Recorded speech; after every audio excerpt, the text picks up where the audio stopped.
Greetings, I'm David Kong, the founder and principal of It's Personal Stories. Today, I'm delighted to welcome Monika Moser. She is the founder and director of MMC Consulting. Monika has over 30 years of experience in hotel design and helping teams transform themselves. We are delighted to welcome you, Monika. Thank you very much for having me. Let's help the audience get to know you. Would you mind to share some highlights of your career journey and how you got to where you are today? Yes, of course. I started in hospitality as an apprentice in Sheraton in Frankfurt, a big airport hotel of over 1,000 rooms. And even though I had worked in the restaurant service while studying, it was my official launch in the hospitality industry. And then over time, I moved into senior roles and I worked with nice brands in Parisian palaces, but as well international five-star hotels. And I learned how to lead creatives as well through design firms, where I, as you mentioned, jumped in afterwards. It helped me from all these experiences go into transforming environments with different people, different egos, and embrace change, which is not natural to everybody. Let's say two major moments come to mind when you ask for the pivotal moments. That was the first one was going from hotel operations into interior design. That was when I started with Wilson Associates, and that was a global interior design firm that opened their entity in France. And so that was my first opportunity to start in that industry. It was quite a change for me because suddenly I wasn't managing hospitality operation on a day-to-day in a hotel, but I was managing a team of designers, creatives, architects, and developing hotels for our clients. So I had the outside view when creating hotels. And the second pivotal moment was when I founded my own firm, because it forced me to integrate everything that I had learned over these past years in terms of operations, design, organizational psychology as well, what you learn by doing, change management, all that, to translate into frameworks that will help others to make it happen. So that was really a big moment for me. That must be a very fulfilling moment, being able to apply everything that you've learned and being able to help other people. That must be immensely satisfying. Yes, and you get regular aha moments. Oh, that's what it was for. Let's talk about helping organizations transform themselves. I'm of the firm belief that we all need to find ways to transform ourselves every now and then to keep ourselves relevant and also to differentiate ourselves. However, a lot of organizations fail in their transformation efforts. I was with KPMG Consulting many years ago, and at that time, we studied and found that over 77% of transformation efforts fail. Why do so many organization transformation fail? And what can leaders do differently? Yes, I think they fail because leaders assume that just logic or data produces change. And it's never the case. They present decks and declare beautiful new strategies, and then they put in place a range of new SOPs and they distribute it to people, and they expect people to just do it on command. And obviously, it's a cultural thing as well, but organizations don't move because just a document says so. You have to embody the behavior of change. They will always copy leaders, and you have to really be there to make this transformation happen. Culture is what you tolerate and what you model. It's not what you announce, right? So leaders need to focus far more on the micro behaviors on the floor, is how decisions are made and how people communicate. This famous coffee talk in front of the machine, or how people follow up, how consistently they walk their talk, things like that happen in the company already. And if leaders want the collaboration, but do reward this hero culture, then nothing will change. And it will, in fact, create silos. And these silos will just work differently. And you need to have these difficult conversations with teams and be courageous enough to do so. Teams will always notice that. So it's not intellectual. You can study it as you want, but it's behavioral repetition and being on the floor doing it. I love everything that you've said. I've led some major transformation efforts in my career, and everything that you said is absolutely true. You made a number of points, and we're going to drill down into some of them. The most important one that you made is organizations don't transform themselves through presentations. They transform through behavior changes or cultural changes. However, effectuating such a change is really difficult because you have inertia and you have resistance. And you talked about how we need to recognize inertia from insight, psychological action. And would you mind to elaborate on that? How can we help teams move forward despite these inertia? Yes, there are three different types of inertia which we would separate. So let's tackle first the insight inertia. Is literally when people don't see the problem. I don't see why they need to change. It has been always this way, and we will continue doing that. And then the second one would be the psychological inertia. People see, but they don't really feel capable or maybe safe enough to act on it. It would sound like, oh, I want to, but the but is always there. Oh, yeah, I don't feel comfortable enough doing the change by myself. I need help with that. And then you have the third one, which is the action inertia, is when they know what to do, but actually they lack the structure or clarity or maybe even the discipline to do so. We already started it. It didn't work the last time because they didn't follow it through. I try to convince my clients that there is no one size fits it all remedy. It really, you have to go on site, you have to really listen to what's happening and then act from there. From the insight inertia, you need to create transparency. You need to have the data, the stories, you have to talk about it. For psychological inertia, you must create the safety and the support that they need. Or if you feel that there is just action inertia, you must just install those habits, routines, accountability systems too. They need to understand what they can and cannot do. And you have to have this visible follow through, the things that they see that are changing.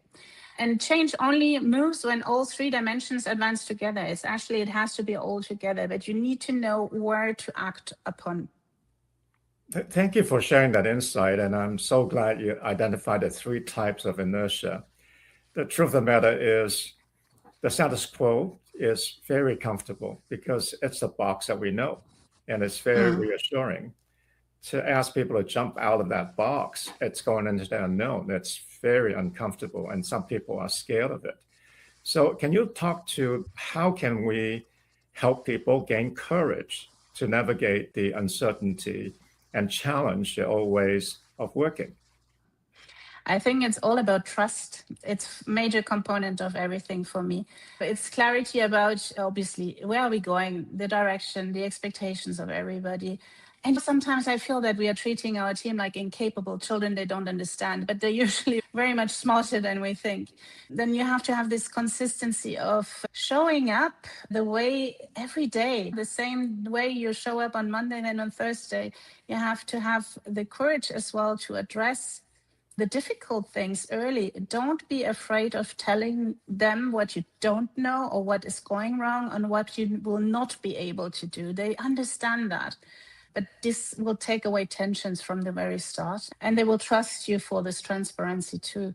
And that builds, it's as well through very simple human gestures is listening, being present, listening without interrupting or judging, because I think that's the most difficult part is people always have the answers, but they haven't asked the questions yet.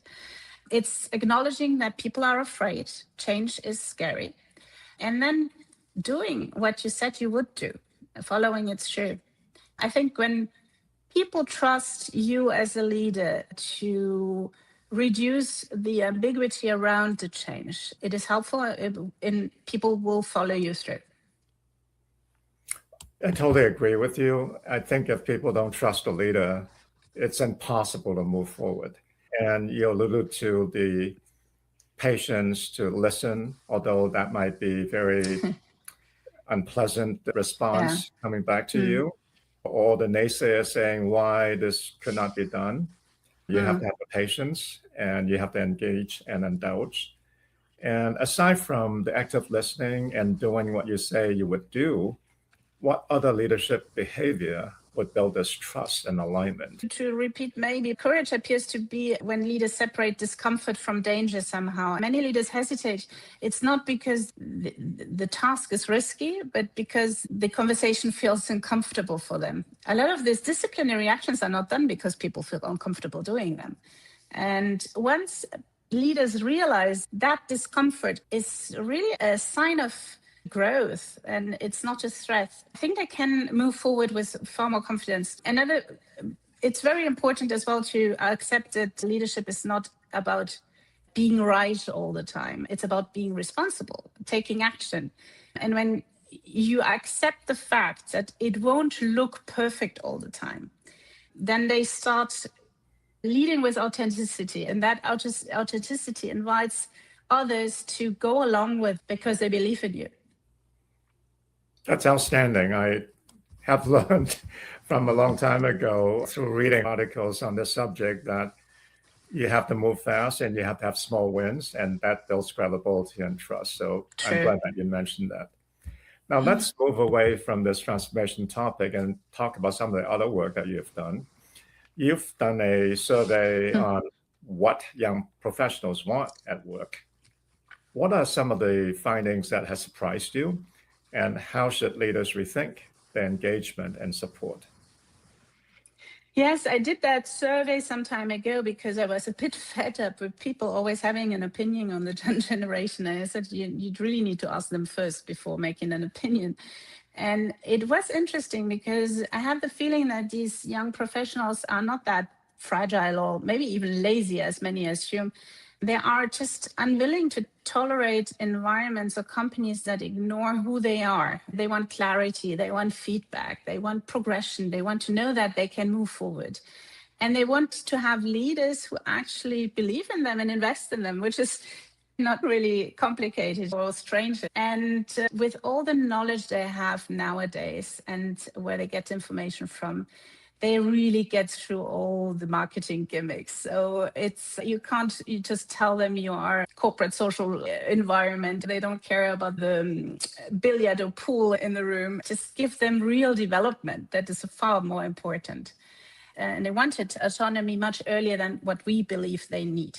So I think our generation needs to rethink how you onboard, how you mentor, how you create this development for younger talents, because they want to contribute meaningfully and they want to learn from us. So you need to create this environment where they can do that.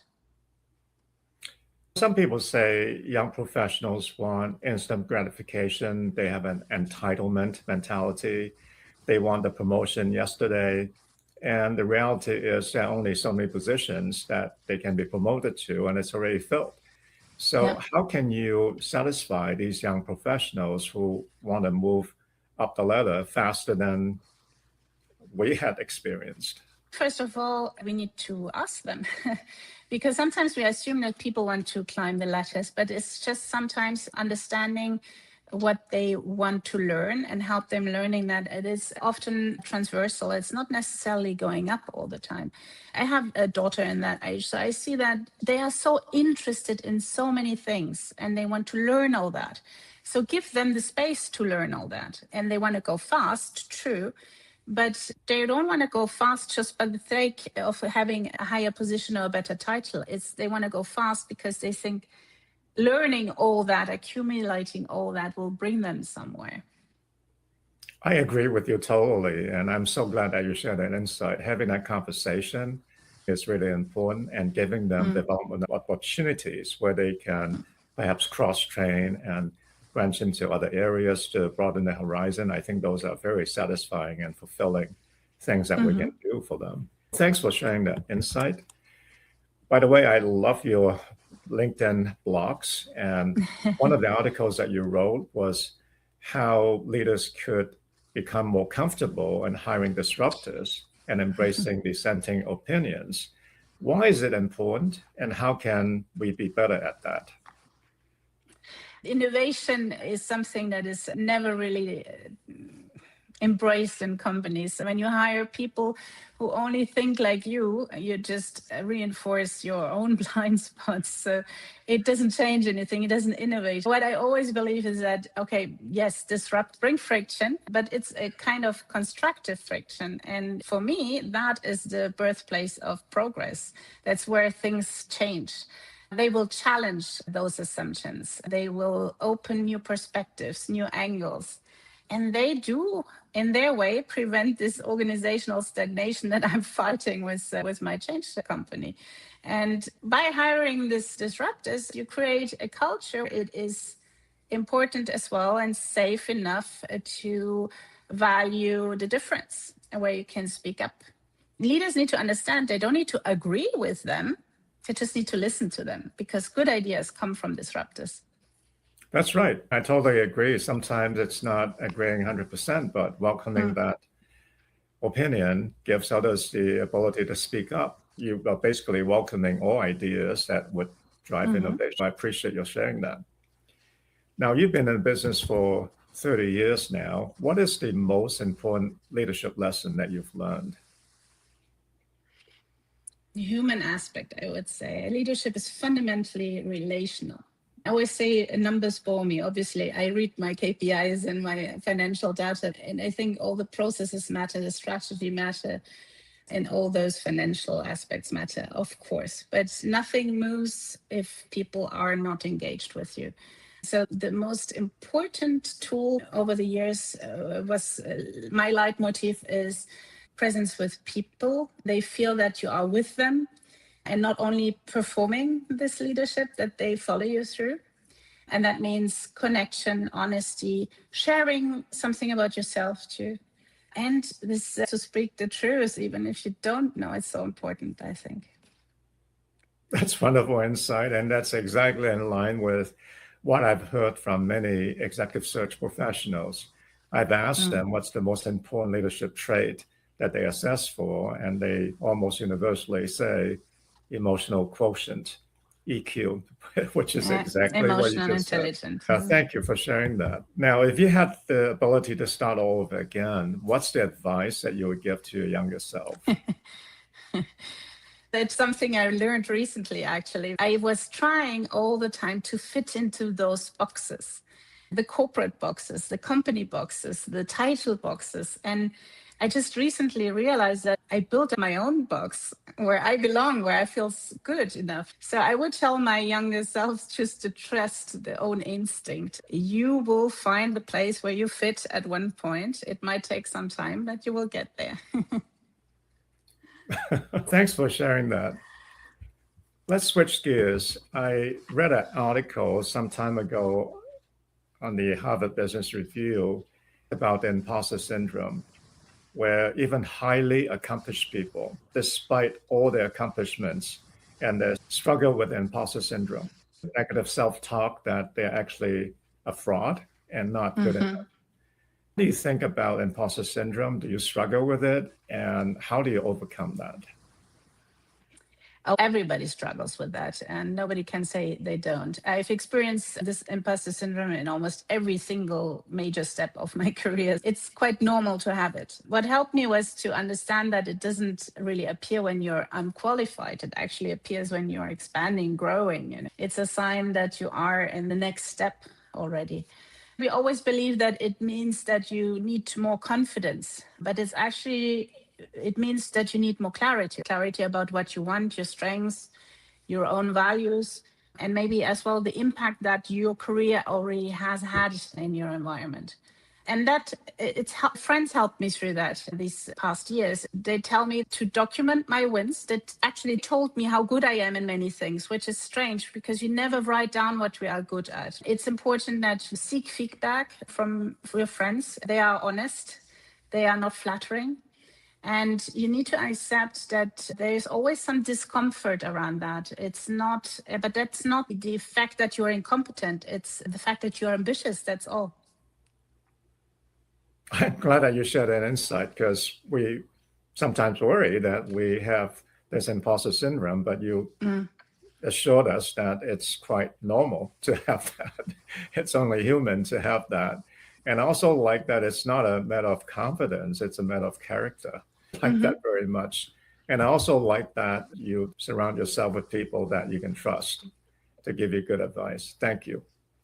Let's switch and talk about work-life harmony. A lot of people struggle with that because we all want a successful career and we also want to have a happy personal life. It's hard to achieve both. What's your advice on work-life harmony? People always say that you need balance in your life, but I don't like that word because it implies that you need a perfect equation between the work and the life. Harmony is that balance, which for me doesn't really exist in your real life. What I would aim for is ensuring that the things that matter most for me, and it can be different for anybody, it can be health or the family, your children, relationships, whatever it is, but you have to ensure that these things are not permanently sacrificed for when you're working. That's all. And for me, harmony comes from boundaries. I'm quite intense by nature. I have to go all in. I do things quickly. And I need rituals that ground me. I like walking. I like writing. And I do like actually silence a lot, which is something that is very rare nowadays, that it helps me disconnect. So you have to understand your emotional balance, your thermostat, and as well of the teams, of the people you're dealing with. But because when you run empty on all that, when your level is low, then everybody will feel that.